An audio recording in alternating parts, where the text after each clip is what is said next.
Is that when you're laying this thing down, right? You lay it down on a bed of hay, not a bed of roses, right? A bed of hay like this, and so it's sitting on the hay, and the hay is of course not airtight. Right?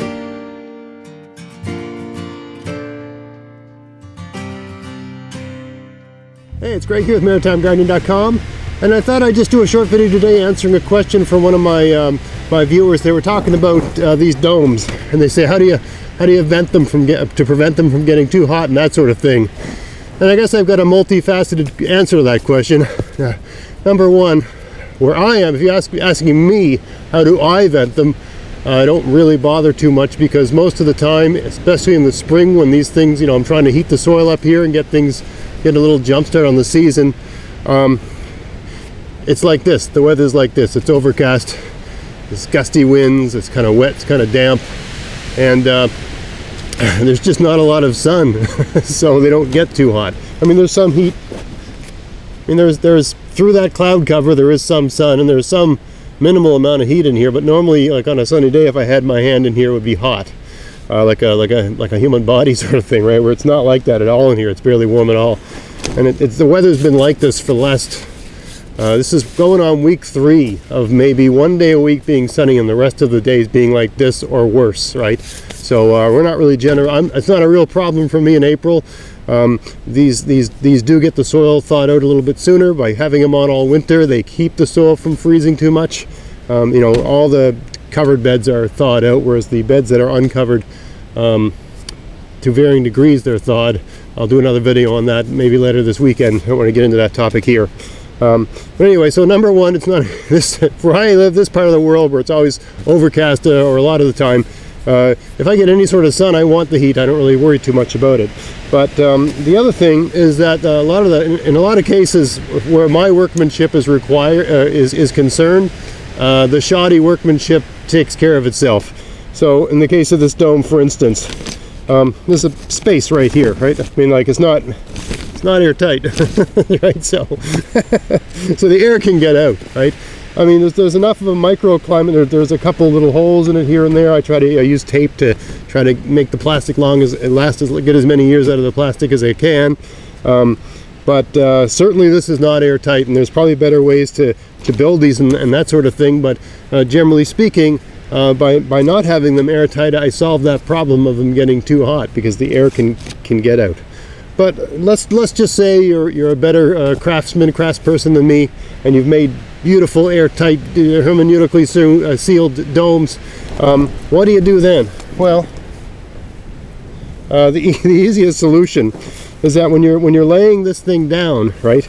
You lay it down on a bed of hay, not a bed of roses, right? A bed of hay like this, and so it's sitting on the hay, and the hay is of course not airtight.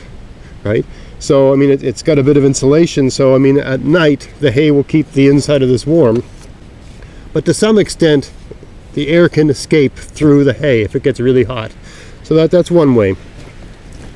Just put hay all the way around it. Have it sort of sitting on a bed out of hay. Or at least one part of it like that, and the air can get out that way, or leaves, or anything porous like that.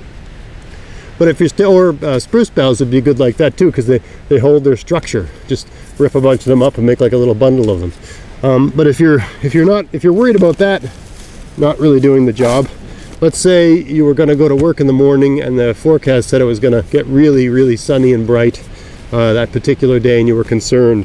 You just come out in the morning. I mean, I always have these things tied down so they don't blow away. But you come out in the morning and jam something underneath to make a space, right? To let the air out, right? Or another thing you could do, I don't have anything like that here. No, let's just pretend this piece of wood was a little piece of tubing.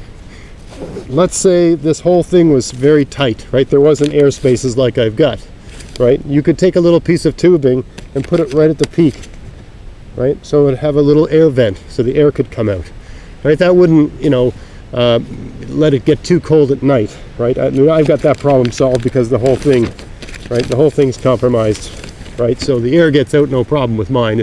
I didn't design it with that in mind. It just happens to be the case that the way I made these vents really well, maybe too well, but If you would seal this in really well, we just, put a piece of tubing in and then put some sort of tape or glue or something, glue gun, or find caulking, maybe silicone caulking to hold that in place, right at the peak where all the hottest air goes. Right, you have a nice sort of air circulation going on in there.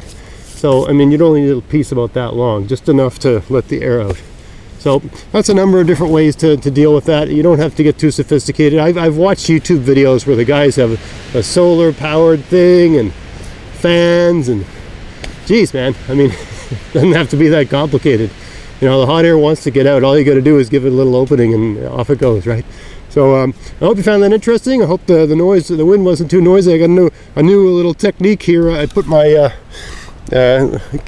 microphone in a waste paper basket with a little bit of fine stuff around there. I'm very curious to see how that affects the noisy. If you've been watching my videos lately, the noises, the sound quality's been all over the place, and I've been experimenting with different ways to deal with the windiness of this piece of property. I've changed cameras, and the camera that I have, the microphone on it just cannot handle wind at all. So I've had to use these external mics, and I've been getting all kinds of different results. So if you've been putting up with that, I'm sorry. I'm just trying to work through that and figure out a way that doesn't cost $1,000 to get decent sound quality without breaking the bank. So I'm thinking this dollar store waste paper basket deal is the solution, but who knows? I mean, we'll see what it's like, if it's acceptable when I'm doing this in the editing. But anyway, I hope you found that interesting. If you did, please like, share, subscribe, check out my podcast, maritimegardening.com.